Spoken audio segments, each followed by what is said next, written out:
તો ડાંગના અંતરિયાળ ચીખલી ગામમાં પ્રકૃતિ અને વિજ્ઞાનનો અદ્ભુત સંગમ સર્જાયો છે. પ્રગતિશીલ ખેડૂત કિશોર પટેલે પરંપરાગત ખેતીના ચીલાચાલુ માર્ગો છોડી સૂર્યમંડળ આધારિત ખેતીનું સફળ મોડેલ તૈયાર કર્યું છે. ત્યારે ગ્લોબલ વોર્મિંગ અને અનિયમિત વરસાદના પડકારો વચ્ચે આ પદ્ધતિ આશીર્વાદરૂપ સાબિત થઈ રહી છે, જેમાં જમીનના પ્રત્યેક ઇંચનો સદુપયોગ થાય છે અને પાણીનો વપરાશ પણ નહિવત છે. આ માત્ર ખેતી નથી, પરંતુ શૂન્ય ખર્ચે લાખોની કમાણી કરાવતું આધુનિક કૃષિ વિજ્ઞાન છે. આજે સાપુતારા આવતા પ્રવાસીઓ અને કૃષિના વિદ્યાર્થીઓ માટે આ ખેતર એક જીવંત પાઠશાળા બન્યું છે. તો ચાલો જાણીએ આ અનોખા સૂર્યમંડળ ખેતી મોડેલની વિશેષતાઓ વિશે.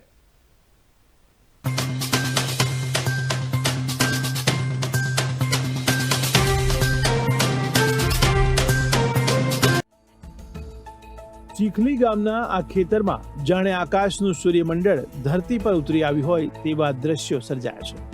ખેડૂત કિશોર પટેલે પોતાના ખેતરને ગોળાકાર વલયોમાં વિભાજિત કરી કૃષિનું નવું પરિમાણ રજૂ કર્યું છે. આ પદ્ધતિમાં કેન્દ્ર સ્થાને મુખ્ય પાક તરીકે કેળાનું વાવેતર કરી તેની આસપાસના સ્તરોમાં ઋતુ મુજબના અન્ય પાકો લેવામાં આવે છે.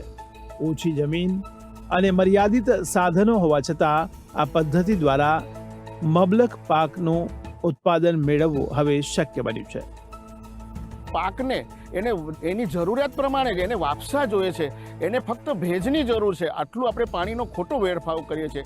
આ બાબતની અંદર જે છે એ આપણે પાણીનો સૌથી વધારે બચાવ કરી શકીએ છીએ અને એને જેટલી એને ભેજની જરૂરિયાત છે એ જરૂરિયાત પ્રમાણે જ એ પાણી પોતાની રીતે કેશાકર્ષણથી લઈ શકે છે.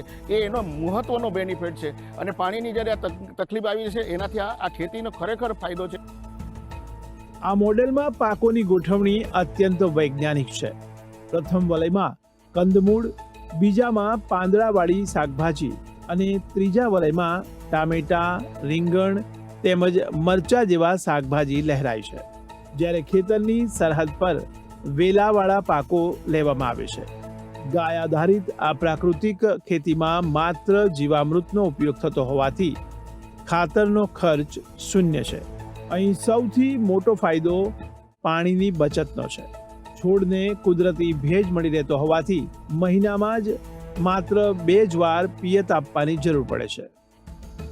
हम रसायन यूरिया डीएपी वो डाले तो ज़्यादा पानी होना चाहिए, लेकिन ये प्राकृतिक खेती करे तो हम घना जीवामृत, द्रव जीवामृत, नीमास्त्र हम वो डाले तो वो पानी कम हो जाएगा. सब સૂર્યમંડળ આકારે જે ખેતી કરવામાં આવી રહી છે, મધ્યસ્થાને કોઈક ફળફળાદીનો પાક લેવામાં આવે છે. ત્યાર પછી જેમ વલયો હોય છે સૂર્યમાં, તો તે પ્રમાણે નીચે જુદા જુદા શાકભાજી, કંદમૂળો, લીલા શાકભાજી એવી રીતે એનું રોપણ કરવામાં આવે છે.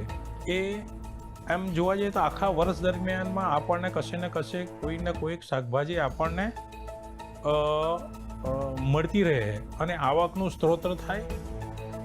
કિશોર પટેલે જળસંચય માટે ખેતરમાં જ 10 લાખ લીટરની ક્ષમતાવાળું તળાવ બનાવી આખું વર્ષ સિંચાઈની સુવિધા સુનિશ્ચિત કરી લીધી છે. આદિવાસી વિસ્તારનો આ નવતર પ્રયોગ આજે રાજ્યભરના ખેડૂતો માટે પ્રેરણા સ્ત્રોત બન્યો છે.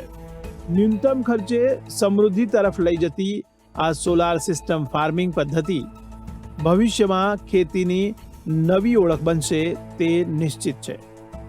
બ્યુરો રિપોર્ટ, બી ઇન્ડિયા.